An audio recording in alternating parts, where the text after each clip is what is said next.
Subscribing to The Observer on YouTube couldn't be easier, and we're going to show you exactly how to do that. First, navigate to www.youtube.com/TheObserverNJ. Once you get there, all you need to do is hit the subscribe button. Next to the subscribe button, click the down arrow and then all. And that's it. You're subscribed, and now anytime The Observer is live, you will be notified. Hi again, everybody. It's Kevin Canessa coming to you live from the newsroom of The Observer and TheObserver.com on this, the 16th day of September in the year 2025. Sure hope you're enjoying your Tuesdays, no matter where it is you are in the country. A little overcast, 75 degrees here in downtown Kearney, New Jersey, but hope you're enjoying it no matter where it is you are.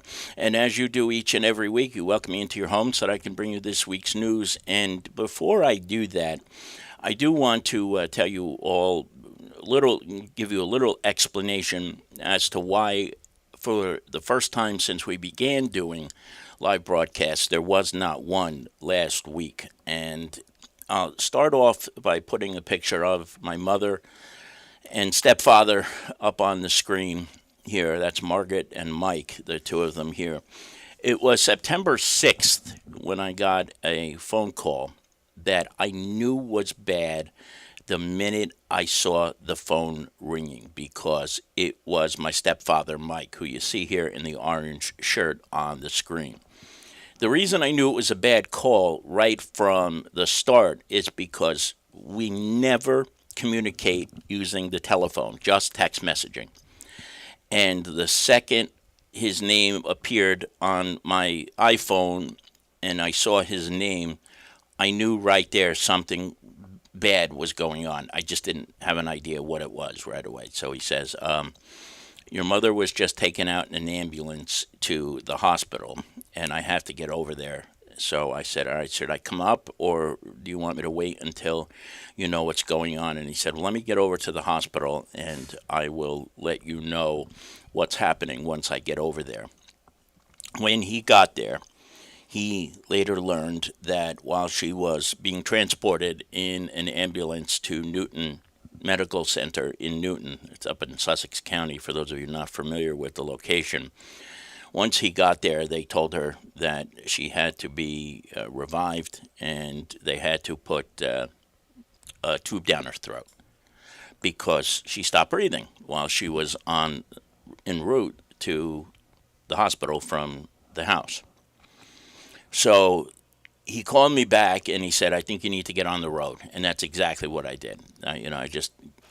Fortunately, I had spoken with somebody who is just a dear friend in Melanie Ryan, who had prepared me and said to start packing some things in case you have to go, so that you have your medication, you have clothes for a couple of days, and then as soon as you get the word, you can just head out. And that's exactly what I did.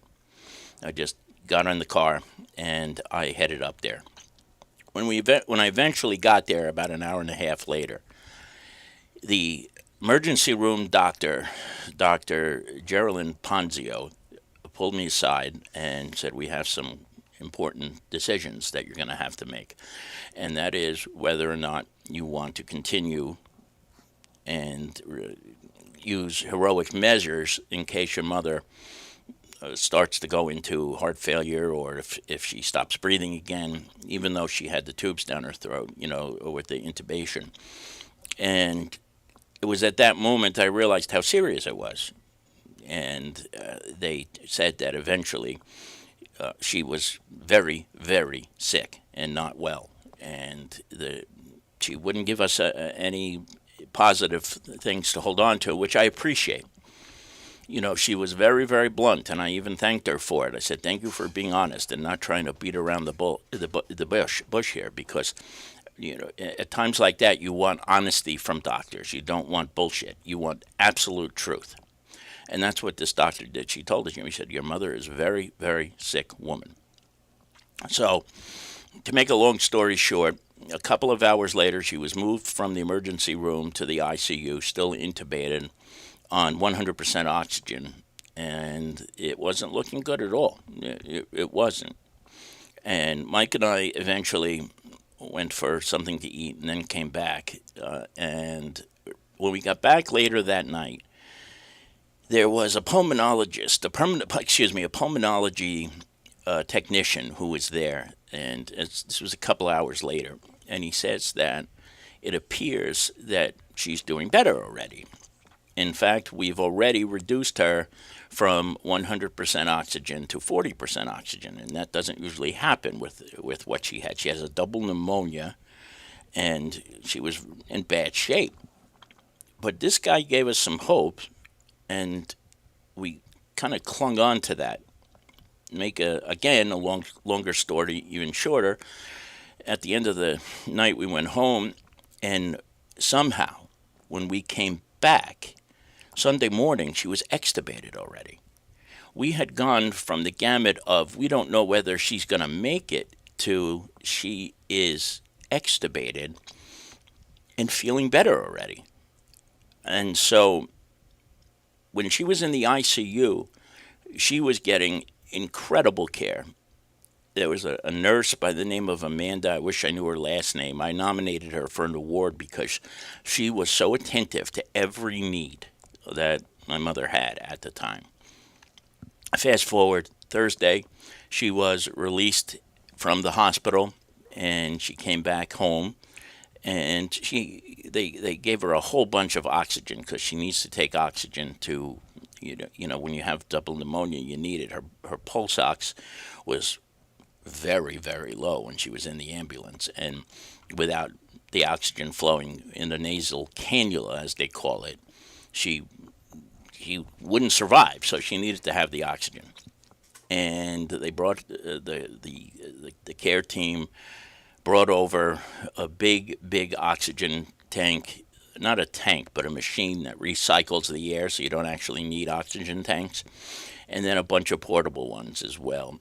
And on Saturday morning, I was able to come home, and you talk about going from we don't know if she's going to make it to yesterday she was sitting on the deck and didn't even need the oxygen. So she's getting better. She is in much better shape, but I'll tell you what, it really knocked us far back because it went from being almost impossible to believe she was going to make it. I'm sitting there looking at her lying in a bed in the emergency room with tubes down her throat, expecting to have to call Father Joe Mancini for a funeral preparation, to her being alive and well, thank God, today. But I'll tell you what, Newton Medical Center has a reputation for being pretty crappy, but they did a tremendous job, did this hospital, with my mother here. This is the outside of the main entrance to Newton Medical Center. And without prayers and without incredible scientists who worked at this school, I'm not sure she would be here today. Now, here's the other thing too, which is what always gets us, Mike and me, whenever we think back about what's happened over the last couple of days. There was a point where they thought maybe Mike would drive Mom to the hospital. If by chance, when she knew she had to go, they had done that, she would not be here. She would be dead, because that was the point in time when they really needed to resuscitate her and intubate her in between the time she felt like, oh boy, this is a problem, and going to the hospital. So the decision that they made, I don't know why they made it, to call 911 and get an ambulance, saved her life. There's no ifs, ands, or buts about it. And that's where we stand today. And that's why I was out of the office the entire week last week, spending the entire week in Newton. And while I was there, I had so many people to thank for when I was gone. I will start from the house a few doors down with my absolute dearest friend, Alyssa Facito, who was over there to feed the cat every day and to change his litter and get all those things done that I couldn't do. You don't think about all the things you cannot do when you are an hour and a half away. And she made it so easy. And that is something I will be forever grateful for. And Denise also for her participation as well, and picking up the cat food and the litter and all those things as well. I will never be able to repay them for that kindness. Lisa and Bob and Michelle here back at the office kept everything going in my absence. Michelle did 99% of the work that I normally do on a Monday and during the week, and without her, I wouldn't have been able to do it, and without the flexibility that Lisa and Bob gave me, I wouldn't have been able to do it either.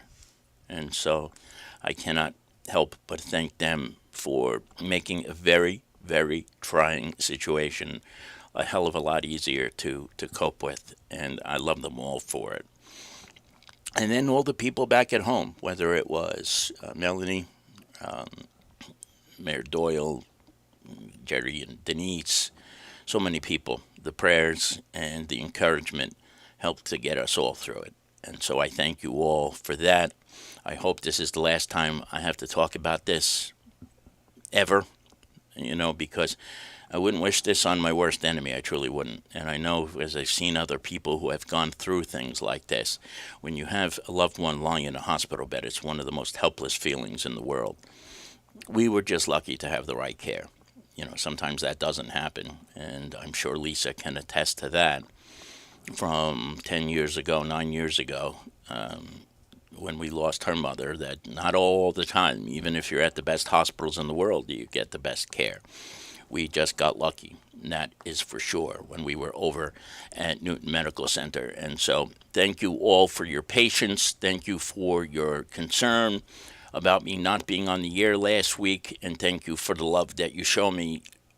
Even if you don't even know me personally, I know it, I feel it, and I really appreciate all of the well wishes that I've been seeing over the last couple of days. I cannot thank you all enough. Now, before I move on, I just want to look here. I see Bill Scarterfield is here, reminding me that the Philadelphia Phillies are the National League Eastern Division champions of baseball. Of course they are, because I don't even want to talk about the Mets. I really don't, because they just irk the crap out of me. I was going to say something else, but I am so sick of the Mets. I don't know why I bother being a fan of that team, because every year they find a way to screw us over. I see Alyssa is here as well.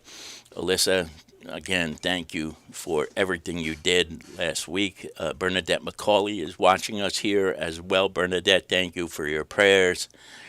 And another dear friend is also here in the room, and that is Manny Ventoso Jr. Manny, thank you. And to anybody who's watching in the background, you as well. And Lori Bradow, thank you very much as well. So, a few things to talk about. This is coming up, and this is on the 4th of October. The Lyndhurst Car Show is really turning into something spectacular. They've done this for the last 4 years, and it's going to be the biggest one ever. Mayor Ginger Russo was talking to to Lisa the other day, and he said they're going to stretch it all the way down to the train station now from Town Hall. So there's going to be a lot more cars there this year at the Antique Car Show. It's always a great afternoon. The cameos play on the stage at the Town Hall Park, and there's food. It's like being at a festival. So, you get the typical sausage, peppers, and onions, and zeppelis, and things like that, and other food vendors will be there as well. It's $20 to enter a car. There's no fee to go and to look at the cars. And but plenty to do during the course of the day. I went a couple of times with Lisa. One year we went with Johnny, and it was just a hell of a lot of fun. So if you're looking for something to do on Saturday, October the 4th, may I suggest you head over to the 4th Annual Antique Car Show in Lyndhurst, and know you will have an excellent day, especially if you're a fan of some of the old cars that are brought back each and every year, and there's a contest and best in show and things of that nature. The Tour de Force bike ride is complete, And Sergeant Mike Gontarchuk, who you see in this picture all the way to the right in the orange shirt, sent a bunch of photos to us that I want to certainly make sure get in the paper next week. And that you see right next to Mike is Scott McPhee, the chief of police. So there was a big contingent of Kearney police officers who were present at the tour de force this year. I see Jordy Jean, and I think that's Matt Lopez with the third there. I can't tell. It looks like it might be Jason Rodriguez next to the two of them. But I'll have a full caption of all the people who took part in the annual Tour de Force bike ride in remembrance. I shouldn't say necessarily in celebration of the events of September 11th, 2001. They just found a way to go past that 24th anniversary just a few days ago, hard as that is to believe. Excuse me. What you see right here is they're down in Atlanta. I think they were just leaving Atlantic City at this point, heading north into the northern part of the state of New Jersey. But it's a couple of 100 miles, and they all do it. There's a lot of people who have a great love and affection for riding bikes. Others are a little bit sore after a bike ride like this, but it's all for a good cause. And they raise thousands upon thousands of dollars for the Tour de Force. And the Kearney PBA has been involved with this since the beginning. And I know Ricky Poplawski and a few others, including Matt Lopez, have raised a lot of money, whether it was different events, the Mina's Cigar Night, there were the 50-50 raffle, and all of that money goes to the Tour de Force. And they made a special donation to one of the police officers who was killed in action last year. So they're always doing incredible work. Is the PBA number 21, and I would be remiss if I didn't show you at least one picture of them while they were riding, and we thank them for what they do on a daily basis to keep us safe, but also for all the money that they raise with this incredible charity, the Tour de Force. So there it is. And to Sergeant Mike Gontarchuk, thank you very much for sharing these pictures with us. I really, really appreciate it. Mike told me he would send the pictures once they got back, and that's exactly what he indeed did. Now, just briefly, this week's edition of The Observer. We talked about the 24th anniversary of September 11th. Hard to believe that that's over already. And I'll tell you what, next year is going to be something. The 25th anniversary, it should be something to behold. And I know my understanding is they're considering bringing back the Mobile 9/11 Museum that was here last year. And that should be something, if you have not seen it yet, I hope you get a chance to see it, because a lot of the artifacts from the World Trade Center of 2001 were brought right here to Kearney. This story that Mike Gontarchuk sent was just absolutely infuriating. This guy was so drunk that he had lost all control of his faculties and at some point spit at a superior officer. And it wouldn't go into the jail cell. They were having trouble getting him into the back of a police car. And when he finally came down from his drunken stupor and began to cooperate, he was transferred to the Hudson County Jail in South Kearney. And lo and behold, despite spitting bodily fluid at a high-ranking police officer and putting these guys through this hell for a couple of hours last week, this guy was released from the jail by a judge in Hudson County. The more and more I see of bail reform, and we've been talking about this for years, the more infuriating it gets by the day. Bail reform was not supposed to do this. This was supposed to be in favor of people who had low-level drug charges that did things that are innocent, not something like this, where there's aggravated assault on a police officer and they spit at a police officer. When I got to be honest with you.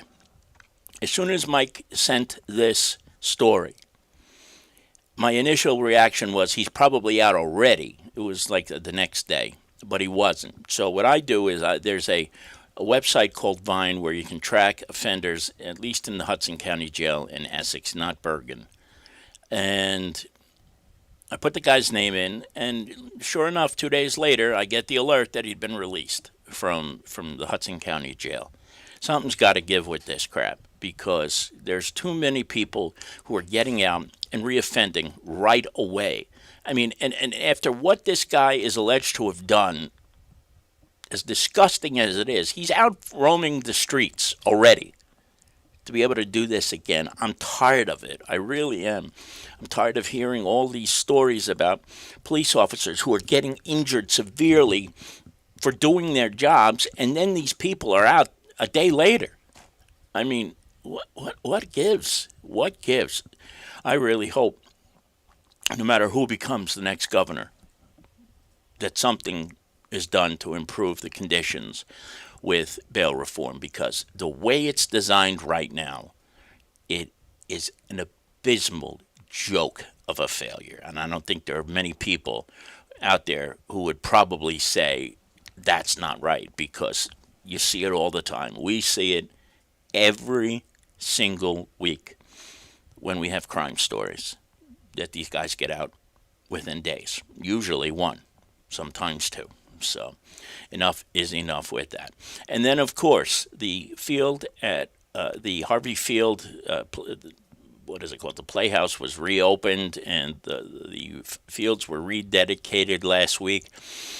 This was a long time coming. There was a lot of delays in getting this open, but finally, last week, Harvey Field is now back open. It is absolutely beautiful what they've done over there at Harvey Field. If you are a soccer player, if you have kids who are soccer players, go on over and check it out. It is absolutely fantastic. So after all this time of working so hard to get this done, it is finally open and ready to go. In that picture, you see Ralph Getafe, the longtime director of recreation for the town of Kearney. Mayor Doyle is there. I see Councilman that's Dennis Solano there, Councilman Rodriguez, and I'm not sure that's Theodoropoulos maybe holding the flag, but a good number of the members of the council were there for this rededication. Again, a very, very long time coming. So please, if you get a chance, if you're so inclined, stop by Harvey Field and take a look at all the great work that was done there. Well done, Mayor Doyle and the Kearney Town Council. Don't forget, 2 pages of classified in the back of the book. Make sure you check those out. There's plenty of places to rent, jobs available, and no matter what you need, we're going to have you covered there. Jason Bernstein has 3 sports stories this week, including the Athlete of the Week. And that's it. I want to thank each and every one of you for joining us today and for bearing with me as I told you a little bit about why I wasn't here last week. I just noticed Loretta Cummings is here with us. Loretta, hello. Good to see you, my friend. Please say hello to Kelly for me, too, please. And thank Billy Scarterfield, Alyssa, Lori, Bernadette, and anybody who's watching in the background. Thank you for being here. I know you could be anywhere else, but you're here. So thank you. We will be back a week from today. Tony Mondero will join me next week. We haven't been able to do a weather report in a couple of weeks, and I apologize for that. There's just been so many things going on, but we will join you next week with Tony as he does give us the weather report. And what would we do without Tony? I apologize. We've had to miss him for the last couple of weeks. He's a dear friend, and I thank him for all he does for us on a regular basis. So from the newsroom of The Observer and TheObserver.com, it's Kevin Canessa. I'm signing off for now, and we hope to see you back here again very, very soon. Take care, everybody. Enjoy the rest of your Tuesdays, and thanks again. Bye-bye.